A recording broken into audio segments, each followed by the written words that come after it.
Welcome to what should be my last episode on the Exodus Examined, where we are looking at the evidence for and the evidence against the Exodus account found in the Bible. In this episode, we're going to be looking at influences of Egyptian society and culture on the Israelite tribe.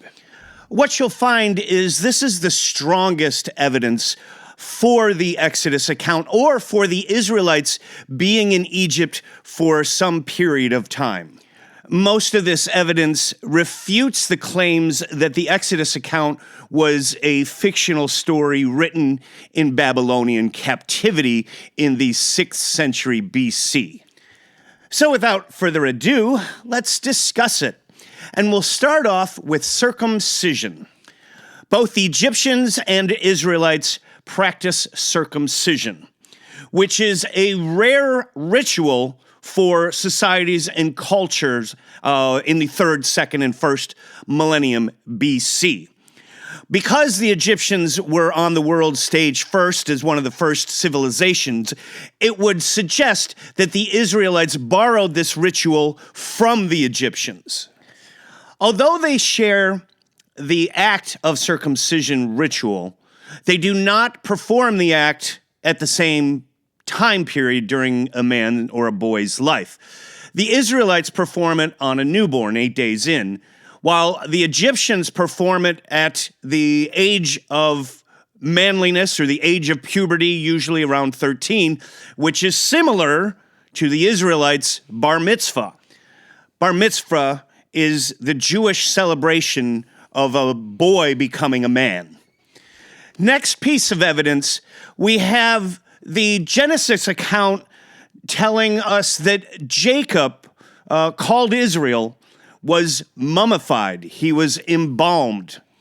I can't understate how unusual this should seem.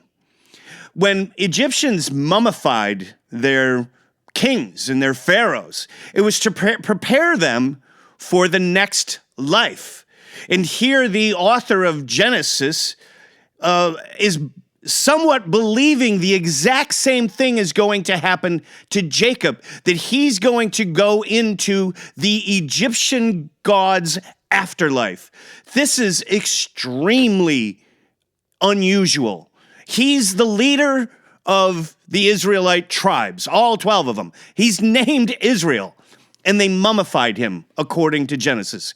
Extremely unusual. Next, we have Jacob's son, Joseph, which Exodus tells us that Moses carried Joseph's bones out of Egypt. Joseph did not want to be buried in Egypt. This is, again, a very heavily influenced Egyptian belief. The Egyptians believed that they needed to be buried in the soil of Egypt. When they went out to battle and the soldiers died, those soldiers had to be returned so that they could be buried in Egypt and not anywhere else. And here we see Joseph wants the exact same thing, only a little spin on it, right? He doesn't want to be buried in Egypt because he feels that he's not Egyptian. That's very heavily influenced by Egyptian society, culture, and belief. Next, we have the temple of Solomon, or we'll say the tabernacle. Let me say that the tabernacle, the way it was set up very similar to the king or the pharaoh's camp when they went out to battle. When he had to leave Egypt, his encampment where he stayed looked very much like the tabernacle. But when it comes to the Egyptian temples were extremely similar to the temple that Solomon builds. In fact, they have an inner room, and it's called the Holy of Holies. And what's inside? Well, it's usually a statue of the god, a particular god, whoever that temple is dedicated to. And once a year, just like the Jews, the head priest would go in and bring that statue out for the people to see.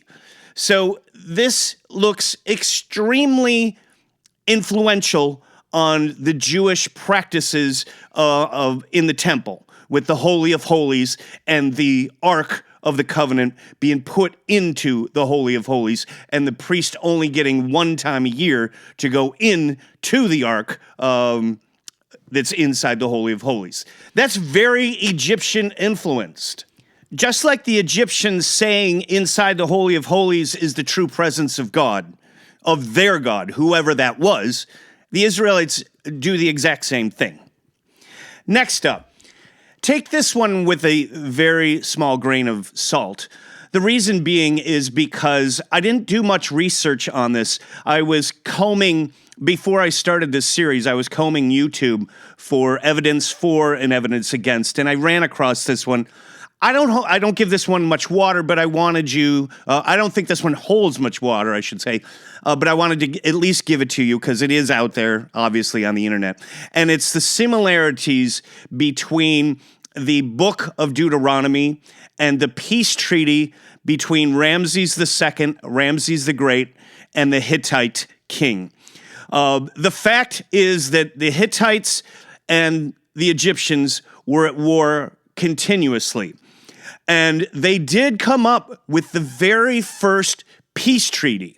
And that peace treaty is during the reign of Ramses II, which I spoke about in the last episode. But this peace treaty is monumental, very first one in world history. And it has several copies. They etched it on the walls, and we have it, although I didn't read it. But it has been suggested that this peace treaty is set up the exact same way as the book of Deuteronomy, and the people who support that say that Moses wrote the book of Deuteronomy as well as having an influence on the Hittite peace treaty. I don't believe that evidence at all. I don't believe Moses wrote the first 5 books of the Bible, and I think most people don't believe that because of the timing. It was an oral tradition. So I don't believe Moses had any influence on the peace treaty with the Hittites, just as I don't believe he wrote Deuteronomy. But that being said, it doesn't mean that there isn't something there if the two are similar. I haven't looked into both of it. It didn't hold a lot of water for me, but I wanted you to know it so that you can research it if you want to. The next one is kind of a role reversal. It looks like the Israelites influenced the Egyptians, and that is that archaeologists in some towns have found that the residents painted their doors red specifically to ward away evil demons. As I said in the beginning, for those who believe that Exodus was a fictional story written in the 6th century, when you find this out, that some of the houses had red doors, and you know the Passover story where the blood of the lamb goes on the door specifically to pass over that house, those two similarities are just way too coincidental to be made up in Babylon. At least for me. And the last one is a big one, and it is the parting of the Red Sea. When Moses parts the Red Sea, that story is an Egyptian story told in 2500 BC, and we have that evidence. There was a story that the Egyptian king went out on the Nile with his handmaidens and was enjoying a summer day when one of the maidens lost her necklace. It fell to the bottom of the Nile. The Egyptian king called for his magician to part the waters of the Nile so that they could go retrieve this necklace, and that is what happened. So if it can go both ways. It looks extremely influential on Israelite society, but again, it doesn't look like the story in Exodus was very original. So it depends on how you look at it. I think it looks very influential into Israelite society. So there you have it. That's all the evidence that I could provide for you for and against the Exodus account. Now, I've given you all the evidence for and against. I would like you to tell me what you think. What is your theory? Are you for or against it? In my next episode, I'll be going over my theories, and I will just let you know that if I was in the court of law and I had to argue on one of these sides, I think I could make a extremely strong and compelling argument for the Exodus account. But I'll give you those theories in my next episode. So, please tell me what you think. What's your theory? If you like this video, I would ask you to like. I'm already asking you to comment. And subscribe if you haven't subscribed. But at the end of the day, thank you for watching this if you've been keeping up with my series. Thank you very much. Enjoy the rest of your day. Bye-bye.